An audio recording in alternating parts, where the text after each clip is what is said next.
Right?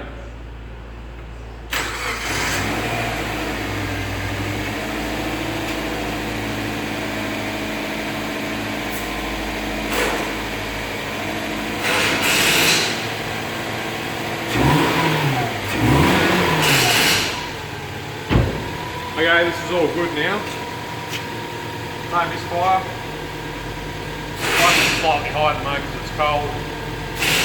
So that's the misfire finished, but you need to do your checks, not just pull the computer out thinking that's it. So we identified that injector number 1 didn't have a trigger there. Power supply was there, so we were taking a chance on that ECU being involved, and it was the driver for that injector. So that's good. I'll put it all back together now and customer take it. Yeah.